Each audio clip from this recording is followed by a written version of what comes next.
Next important result, fundamental theorem of arithmetic. अब आपसे हम ये कहें, ये भी आपने पढ़ रखा है, आपने फर्स्ट चैप्टर में जो भी पढ़ाया जाएगा आपने पढ़ रखा है, बस आपको थोड़ा उसे एडवांस फॉर्म में रिप्रेजेंट करना होता है। तो फंडामेंटल थ्योरम होता क्या है, आपसे कहा जाए every composite number can be expressed as a product of prime numbers. ठीक है, ये आपने पढ़ रखा है कि कोई भी कंपोजिट नंबर को हम प्राइम के प्रोडक्ट में कर सकते हैं। अब ये कंपोजिट नंबर क्या होता है, कंपोजिट नंबर के लिए आप मेरी पुरानी वीडियो देख सकते हैं। तो कंपोजिट नंबर क्या होता है, जिसके एक से दो से ज्यादा फैक्टर हो। ठीक है, जैसे 12 एक हमारा क्या है, कंपोजिट नंबर है। ठीक है, इसके प्राइम फैक्टर करेंगे तो प्राइम फैक्टर क्या होंगे, 2 6 2 3 3 1। ठीक है, तो 12 को हम क्या लिख सकते हैं, 2 इंटू 2 इंटू 3। तो 12 एक हमारा कंपोजिट नंबर है, इसको हमने क्या करा, एक प्राइम नंबर के प्रोडक्ट के फॉर्म में एक्सप्रेस कर दिया। यही हमारा कहलाता है फंडामेंटल थ्योरम ऑफ अर्थमेटिक। ठीक है, क्लियर। अब देखिए यहां से आपको कहा जाए कि इसका यूज क्या है, इसका एप्लीकेशन क्या है। इसका एप्लीकेशन अगेन सीएफ और एलसीएम फाइंड आउट करने के लिए हम फंडामेंटल थ्योरम का यूज करेंगे। ठीक है, एक इंपॉर्टेंट रिजल्ट और है आपका, क्या है, आपने जो पढ़ रखा है, पहले जो आपने पढ़ रखा है वही इसमें पढ़ा रहे हैं आपको। ठीक है, product of two number is equal to product of two numbers is equal to HCF into LCM, सब पढ़ रखा है। ठीक है, बस इसका यूज करेंगे और हम HCF LCM फाइंड करेंगे with the help of fundamental theorem of arithmetic. Find out the LCM and HCF of 126 and 156 using fundamental theorem of arithmetic. अब हमें फंडामेंटल थ्योरम का हेल्प से हमें HCF फाइंड करना है। तो हमने क्या फंडामेंटल थ्योरम ने पढ़ा है कि इसको हम कंपोजिट नंबर को हम प्राइम नंबर में के प्रोडक्ट पे एक्सप्रेस कर सकते हैं। तो 126 का प्राइम क्या हो, प्राइम नंबर का प्रोडक्ट निकालेंगे और इसका निकालेंगे प्राइम फैक्टर। 2 से इसको करेंगे, सबसे पहले कितना हो जाएगा, 6 3। ठीक है, फिर अगेन 3 2 1 7, अगेन 3 7 7 1। नाउ इसको लिख सकते हैं हम 7 8 2, इसको लिख सकते हैं हम 3 6 3 9, फिर 3 से करेंगे से 13 13 1। क्लियर, आप इसे हम एक्सप्रेस करेंगे 126 को क्या लिख सकते हैं हम, 2 इंटू 3 इंटू 3 इंटू 7, और इसको हम क्या लिख सकते हैं, 2 इंटू 3 की पावर 2 इंटू 7। अगेन 156 को हम लिख सकते हैं 156 is equal to 2 into 2 into 3 into 13, और it can be express as 2 to power 2 into 3 into 13। तो अब हमारा फंडामेंटल थ्योरम यहाँ पर यूज हो गया, एक कंपोजिट नंबर को हमने प्राइम नंबर के प्रोडक्ट में एक्सप्रेस कर दिया। अब हमें निकालना है HCF। HCF कैसे निकालते हैं, ये आपको पता होना चाहिए। क्या होता है, product of common numbers with lowest power. अब हमें जो कॉमन नंबर होते हैं, जो कॉमन फैक्टर होते हैं, उनकी लोवेस्ट पावर को मल्टीप्लाई करते हैं हम, और हमारा HCF आ जाता है। ठीक है, ये इंपॉर्टेंट है, आपको लर्न करना है, इसे नोट कर लीजिए प्रॉपरली। तो सबसे पहले कॉमन दोनों फैक्टर क्या है, 2 है, और 2 की लोवेस्ट पावर हमारी कितनी है, यहाँ पास 1 है। तो 2 इन की power 1 into second common number क्या है हमारा, 3 है, तो 3 की लोवेस्ट पावर हमारा 3 है। ठीक है, तो और तो कुछ हमें कॉमन दिख नहीं रहा दोनों में, सिर्फ 2 और 3 कॉमन था, उनका हमने 1 1 पावर ले लिया, तो आंसर यहाँ से हमारा आ गया 6। तो HCF हमारा आ गया 6। अब हमें फाइंड करना है LCM। LCM क्या होता है, product of all the factors with highest power. अब हमें सारे फैक्टर को लेना है और हाईएस्ट पावर लेना है। ठीक है, तो यहां से हमारा 2, पहला फैक्टर हमारा 2 है, तो 2 की हाईएस्ट पावर है 2 हमारी, इंटू 3 है हमारा फैक्टर, उसकी हाईएस्ट पावर 2 है हमारी, फिर 7 है और फिर 13 है। तो यहाँ पास हमने सारे फैक्टर ले लिया और उसकी हाईएस्ट पावर ले लिया। जब आप इसको सिंप्लीफाई करेंगे तो ये आपका आंसर आएगा 3276। 3276 हमारा एलसीएम आ जाएगा। इसको सॉल्व कर लेंगे मल्टीप्लाई करके, ठीक है। और आपसे अभी कहा जाए कि हमने एक अभी रूल बताया था, product of two number is equal to HCF into LCM. उस रूल से भी हम एलसीएम फाइंड कर सकते हैं। हमारा एचसीएफ आ गया, नंबर दिए गए, तो नंबर हमारे क्या दिए गए, एलसीएम फाइंड करने के लिए हम क्या कर सकते हैं, फॉर्मूले का यूज कर सकते हैं, product of number upon HCF. तो प्रोडक्ट ऑफ नंबर कितना हो जाएगा, 126 इंटू 156 अपॉन एलसीएम। एचसीएफ हमने निकाला है 6, ठीक है। तो यहां से हमारा तब भी आंसर क्या आ जाएगा, 3276। चाहे तो आप ये मेथड लगा सकते हैं, चाहे तो आप ये मेथड लगा सकते हैं, क्योंकि हमें फंडामेंटल थ्योरम यूज करना था। फंडामेंटल थ्योरम हमारा यहाँ तक था, इसके आगे हम कोई भी मेथड लगा सकते हैं। क्लियर है। Next topic, irrationality of a number. अब हमें इस टॉपिक के अंदर हमें ये प्रूव करना है कि हमारा जो एक irrational number, given irrational number है, उसे इररेशनल प्रूव करना है कि वो एक्चुअली इररेशनल है। तो ये कैसे होते हैं, बहुत इंपॉर्टेंट रिजल्ट है हमारा, ये बहुत इंपॉर्टेंट क्वेश्चन है, ये आता जरूर हमारे बोर्ड एग्जाम में। जैसे कहा जाए आपका prove that √3 is irrational number. हमें पता है √3 इररेशनल नंबर होता है, लेकिन इसको प्रूव कैसे करेंगे, तो प्रूव करने के मेथड होते हैं, रूल होता है, उसे आप फॉलो करेंगे और प्रूव करेंगे। तो अब इस टाइप के क्वेश्चन कैसे करते हैं, हमें जो नंबर दिया गया है √3, ये इररेशनल प्रूफ करना है, इसे हम कंट्राडिक्शन मेथड से करेंगे। कंट्राडिक्शन मतलब हमें जो होता है उसको, उसका उल्टा अपोजिट हम अज्यूम करते हैं। अगर ये इररेशनल नंबर है तो हम इसको क्या अज्यूम करेंगे, एक रैशनल नंबर अज्यूम करेंगे। तो हम क्या करें, let √3 be are rational number. हमने क्या कर लिया, इसे एक रैशनल नंबर अज्यूम कर लिया, ठीक है। अब रैशनल नंबर अज्यूम कर लिया, अगर हम ये बता दें कि ये इररेशनल नहीं है तो बचेगा क्या, हमारा इररेशनल होगा। इसे हम कोशिश करेंगे रैशनल प्रूफ करें, ये रैशनल नहीं होगा तो ऑटोमेटिक हमारा क्या हो जाएगा, एक इररेशनल नंबर प्रूफ हो जाएगा। तो अगर एक रैशनल नंबर, तो इसको किस फॉर्म में लिख सकते हैं, P/Q के फॉर्म में लिख सकते हैं। So it can be written as P/Q, that is √3 is equal to P/Q। और P/Q आपके क्या होते हैं, where P and Q are coprime integers. आपको टर्म्स बहुत अच्छे से पता होना चाहिए। को-प्राइम ऐसे नंबर होते हैं जिनके बीच में कॉमन फैक्टर ओनली 1 और कोई कॉमन फैक्टर नहीं होता, इनके बीच में कोई भी कॉमन फैक्टर नहीं होना चाहिए, ठीक है। तो हमने यहाँ पर एक्सप्रेस करते हैं P/Q के फॉर्म में, ठीक है। अब हम क्या करेंगे, यहाँ से स्क्वायर करेंगे। क्या करेंगे, squaring on both side, squaring on both side, square करेंगे तो ये क्या हो जाएगा, √3 का स्क्वायर हो गया आपका 3 इज इक्वल टू P² और अपॉन Q²। अब Q² को इधर ले आएंगे, 3Q² is equal to P², ठीक है। अब यहां से देखिए ये दोनों आपस में इक्वल है, दैट मीन्स ये 3 का मल्टीपल है, तो ये भी क्या होगा, 3 का मल्टीपल होगा। तो यहां से हम लिख सकते हैं P² इज डिवाइडेड बाय 3 से क्यों डिवाइड होगा, क्योंकि ये दोनों आपस में इक्वल है, दोनों 3 के मल्टीपल होंगे।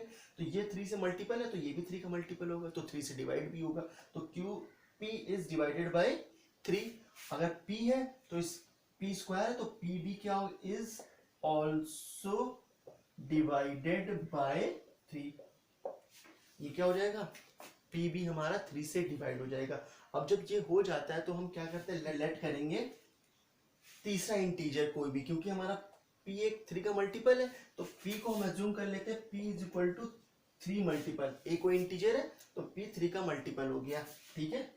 तो ये अज्यूम कर लिया। अब हम क्या करेंगे, फ्रॉम, अब ये जो वैल्यू आई है P की, उठा के हम इक्वेशन 1 में रखेंगे। जो इक्वेशन हमने बनाया था ये इक्वेशन 1 होगी, इसमें उठा के पुटअप करेंगे। तो यहाँ से 3Q² from 1, 3Q² is equal to हो जाएगा आपका 3A² दैट इज 9A², ठीक है। अब फिर से आप क्या करिए, यहाँ से इस 9 3 1 3 और 3 3 9, इसको एक्सप्रेस करते हैं। यहाँ से हो गया Q², कैंसिल आउट करने के बाद हमारा आ रहा है Q² is equal to 3A²। अब जैसे हमने यहाँ पर देखा था 3A मल्टीपल था और इसको डिवाइड कर रहा था, सिमिलरली ये क्या हो गया, दोनों इक्वल हो गए तो Q भी क्या होगा, 3 का मल्टीपल होगा। तो Q² is divided by 3, Q² है तो Q भी हमारा इज ऑल्सो डिवाइडेड बाय 3। अब यहां से देखा हमने P और Q दोनों क्या हो रहे हैं, 3 से डिविजिबल हो रहे हैं। दैट मीन्स कि हमारा P एंड Q को प्राइम नहीं है। हमने स्टार्टिंग में बताया था आपको प्राइम रैशनल नंबर में P एंड Q हमारे को प्राइम होते हैं, और यहां से हमें दिख रहा है कि P और Q के 1 से ज्यादा फैक्टर 3 है। तो यहां से क्या पता चला 3 is also factor of P and Q। P and Q का भी क्या है, P एंड Q का फैक्टर 3 है। तो हमारे फैक्टर क्या हो गए, एक से ज्यादा हो गया। तो ये कोप्राइम नहीं है, तो रैशनल नंबर नहीं है, तो क्या है हमारा हमारा है आपका इरैशनल नंबर है। क्लियर। तो अब हम यहां से लिख सकते हैं but P and Q are coprime है और 3 फैक्टर भी है। तो this contradict that root 3 is irrational। दो बातें नहीं हो सकती, कोप्राइम भी है और 2 फैक्टर भी है। जब 2 फैक्टर नहीं है, रैशनल नंबर नहीं, तो हमारा क्या हो गया। Next example, prove that root 5 minus root 3 is irrational. अब इस टाइप के क्वेश्चन भी हमारे क्या होते हैं, प्रूफ आते हैं और हमें प्रूफ करना होता है। इसको प्रूफ करने के लिए क्या करेंगे, यहाँ से हमें दिख रहा है साफ साफ रूट 3 इरैशनल है, बट साथ में 5 आ गया। अब इसको फिर से कंट्राडिक्शन मेथड से करेंगे, इसे लेट करेंगे हम एक rational number. Let 5 minus root 3 is rational. से रैशनल लेट कर लिया, तो हमें इसको किस फॉर्म में, it can be written as P upon Q where P and Q are co-prime integers। ठीक है, ये आप कर लेंगे, कंप्लीट कर लेंगे। तो यहां से 5 माइनस रूट 3 को हम लिख सकते हैं P अपॉन Q। अब हम क्या करेंगे, रूट 3 को बचाएंगे, बाकी सब हम क्या करेंगे, ट्रांसपोज कर देंगे। अब देखिए 5 एज इट इज, यहां से हम इसको इधर लेकर आए पी क्यू, और रूट 3 को इधर ले गए, ये प्लस हो गया। क्यों, क्योंकि हमें प्लस में चाहिए तो इसको इधर लिया। ठीक है, अब यहाँ से एलसीएम लिए रूट 3 वापस इधर लिख लीजिए, इसका एलसीएम लेंगे 5q minus P upon Q, ये हमारा आ गया एलसीएम। ठीक है, अब देखिए यहाँ से ये 5q minus P and Q हमारे इंटीजर है, दो इंटीजर को माइनस करेंगे तो एक इंटीजर बनेगा, तो एक इंटीजर ऊपर एक इंटीजर नीचे, तो ये पी अपॉन क्यू का एक फॉर्म आ गया। ये एक रैशनल है, पी अपॉन क्यू के फॉर्म में रैशनल। अगर ये रैशनल है तो रूट 3 भी हमारा एक रैशनल नंबर होगा। तो यहाँ पर लिख सकते हैं if 5q minus P upon Q is rational then root 3 is also rational. Clear है, अगर हमारा लेफ्ट हैंड साइड रैशनल है तो ये भी रैशनल नंबर होगा, बट हमें पता है रूट 3 इज इरैशनल नंबर। अभी हमने प्रूफ किया था पिछले क्वेश्चन में, तो यहां पर लिख सकते हैं but we know root 3 is irrational हो गया।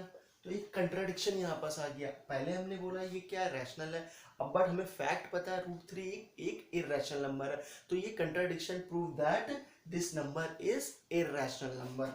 This contradict that 5 minus root 3 is irrational.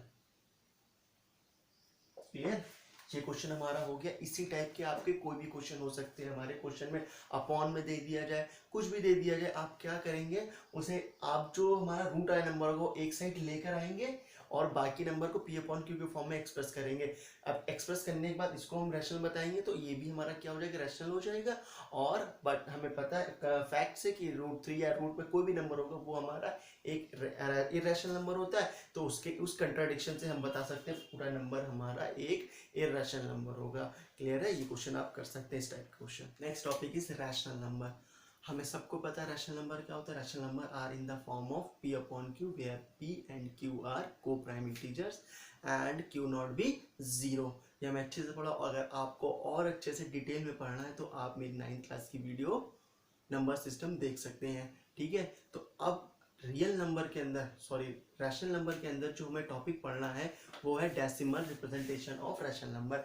Rational number को डेसिमल रिप्रेजेंटेशन में हम कैसे कर सकते हैं। ठीक है, इसको भी हमने क्लास 9 की वीडियो में बहुत अच्छे से समझाया। आपको डिटेल में अगर पढ़ना है इसे तो आप क्लास 9 की नंबर सिस्टम पार्ट 2 देख सकते हैं। क्लियर, तो हम दो नंबर लेते हैं यहाँ पर 5/8 एंड 2/3। अब इसको हम डेसिमल रिप्रेजेंटेशन कैसे करेंगे। सिंपली हम 5 को 8 से डिवाइड करेंगे। जब इसको हम डिवाइड करेंगे तो ये हमारा आएगा 0.625 और इसको हम डिवाइड करेंगे तो 0.666 एंड सो ऑन। और इसे लिख सकते हैं 0.6 बार भी लिख सकते हैं। अगर आपको और डिटेल पढ़ना है, मैंने फिर से बताया, आप मेरी पुरानी वीडियो देख सकते हैं नंबर सिस्टम पार्ट 2 क्लास 9। ठीक है, हमने प्रॉपर्ली रिप्रेजेंट कर लिया। अब यहाँ पर देखिए ये जो रिप्रेजेंटेशन हुआ है ये एक डेसिमल रिप्रेजेंटेशन है जो हमारा स्टॉप हो गया। पॉइंट के बाद नंबर हमारा रुक गया तो इसे बोलते हैं स्टॉप हो गया टर्मिनेटिंग डेसिमल। टर्मिनेटिंग डेसिमल हो गया। ठीक है, ये हमारा क्या है 0.666 सो ऑन। ये टर्मिनेट नहीं हो रहा है बट रिपीट हो रहा है, 666 रिपीट हो, तो इसे क्या लिख सकते हैं non terminating and repeating. Non terminating and repeating, terminate नहीं हो रहा है लेकिन रिपीट हो रहा है, तो इस फॉर्म को क्या बोलते हैं रैशनल नंबर होते हैं जो टर्मिनेट हो जाए, जो टर्मिनेट ना हो, रिपीट करे। ठीक है, अब आपको इसके अंदर ये भी पता लगाना है रैशनल नंबर की फॉर्म क्या होती है, जो होती है नॉन टर्मिनेटिंग नॉन रिपीटिंग। इसके लिए भी पुरानी वीडियो में हमने डिटेल में बात करी है। ठीक है, उससे आप देख सकते हैं। हमने क्या किया, हमने रैशनल नंबर को डिवाइड करके हमने पता लगाया कि ये टर्मिनेटिंग है या टर्मिनेटिंग नहीं है, रिपीटिंग है, क्या है, ये हमने पता लगा लिया डिवाइड करके। अगर आपसे कहा जाए विदाउट कैलकुलेशन, विदाउट डिवीजन, तो हम कैसे फाइंड आउट करेंगे कि कोई रैशनल नंबर टर्मिनेटिंग है या रिपीटिंग है, नॉन टर्मिनेटिंग है। इसके लिए हमारे 3 रूल होते हैं, उसको फॉलो करेंगे और हम किसी भी नंबर को विदाउट कैलकुलेशन हम बता सकते हैं वो रिपीटिंग है या टर्मिनेटिंग, नॉन रिपीटिंग है, टर्मिनेटिंग है। क्लियर है, तो रूल नंबर 1 है P upon Q, rational number P upon Q be the simplest form of rational number. Simplest form होना चाहिए, दैट मीन्स अगर यहाँ लिखा हुआ है हमारा 6/15 तो ये सिंपलेस्ट फॉर्म नहीं है। इसे हम क्या करेंगे 3 से कैंसिल आउट करेंगे तो ये हो जाएगा 2/5, तो ये हमारा एक सिंपलेस्ट फॉर्म है। तो कोई भी रैशनल नंबर को हमें हमेशा सिंपलेस्ट फॉर्म में रखना है टर्मिनेटिंग नॉन टर्मिनेटिंग बताने के लिए। ठीक है, रूल नंबर 2, जो हमारा डिनोमिनेटर होगा Q उसको हम लिख सकते हैं 2 की पावर m और इंटू 5 की पावर n की फॉर्म में। अगर डिनोमिनेटर है तो rational number have terminating decimal, तो रैशनल नंबर टर्मिनेटिंग डेसिमल होगा। एग्जांपल जैसे आपसे कहा जाए, यहाँ से कहा जाए 3/10, 3/10 ये एक सिंपलेस्ट फॉर्म है। ठीक है, अब हम इस डिनोमिनेटर को Q को क्या लिख सकते हैं 2 इंटू 5। तो देखो ये जो डिनोमिनेटर था हमारा 2 और 5 में ब्रेक हो गया, इसकी पावर 1 है। तो हमने क्या देखा 2 और 5 सिर्फ आ रहा है। अगर 2 और 5 के अलावा कोई तीसरा नंबर हो, कोई भी 2 और 5 के अलावा 3 हो जाए और आपका 7 हो जाए, 8 हो जाए, तो हमारा वो रैशनल नंबर टर्मिनेटिंग डेसिमल नहीं होगा। तो इसको हम क्या लिख सकते हैं, ये एक हमारा क्या आया टर्मिनेटिंग डेसिमल है। तो डायरेक्टली हमने क्या करा बता दे, डिनोमिनेटर को हमने किस फॉर्म में दिखाया 2 इंटू 5 के फॉर्म में हमने लिखा और ये कन्वर्ट हो गया 2 इंटू 5 के फॉर्म में, तो ये हमारा डेसिमल रिप्रेजेंटेशन जो होगा वो होगा टर्मिनेटिंग डेसिमल। अब रूल नंबर 3, अगर हमारा डिनोमिनेटर Q 2 की पावर m इंटू 5 की पावर m इस फॉर्म में नहीं है तो जो हमारा नंबर रैशनल नंबर होगा वो क्या होगा नॉन टर्मिनेटिंग रिपीटिंग। तो डेसिमल के बाद डेसिमल करने के बाद जो हमारा आंसर आएगा वो होगा नॉन टर्मिनेटिंग रिपीटिंग। ठीक है, तो एग्जांपल देखिए, यहाँ से हम एग्जांपल ले सकते हैं आप 64/455। सबसे पहले तो ये देखिए सिंपलेस्ट फॉर्म में है, ये कैंसिल आउट नहीं होगा तो ये सिंपलेस्ट फॉर्म में है। अब डिनोमिनेटर को हम क्या करेंगे इस फॉर्म में एक्सप्रेस करेंगे, इस फॉर्म में कैसे एक्सप्रेस कर सकते हैं? सिंपली हम क्या कर सकते हैं, इसके फैक्टर निकाल सकते हैं। 4 5 5, तो ये किससे कैंसिल आउट होगा? सबसे पहले 3 9 1, अब ये किससे कैंसिल आउट होगा हमारा? 7 से। 7 ये आएगा 1 एंड 3 एंड 13 आ गया 1। तो अब 64 हमारे क्यू डिनोमिनेटर को लिख सकते हैं 3 इंटू 7 इंटू 13। अब यहां से देखिए, सॉरी ये 5 है, 5, ठीक है।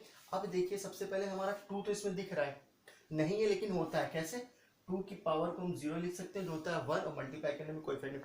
ये दो नंबर तो दिख रहा है, लेकिन ये हमारा एक्स्ट्रा आ गया 7 और 13। तो 7 13 आ गया, दैट मीन्स हमारा डिनोमिनेटर इस फॉर्म में नहीं है। तो जो ये जो होगा, ये हमारा इसका जो फॉर्म होगा डेसिमल रिप्रेजेंटेशन, वो क्या होगा? Non terminating and repeating. Divide करने के बाद जो डेसिमल फॉर्म आएगी नॉन टर्मिनेटिंग या रिपीटिंग होगी, उसकी क्या होगा? वो रिपीट करता रहेगा और टर्मिनेट नहीं होगा। क्लियर? ये क्वेश्चन हमारा हो चुका है। आप इसके बाद आप NCERT 1.1, 1.2, 1.3, 1.4 सॉल्व कर सकते हैं। RSRD आप अच्छे से करिए। आपके जो भी कुछ डाउट हो आप मुझे कमेंट सेक्शन में या पर्सनली व्हाट्सएप के थ्रू पूछ सकते हैं। And if you like my work and video, then subscribe our YouTube channel Career Up. We will meet you in next video.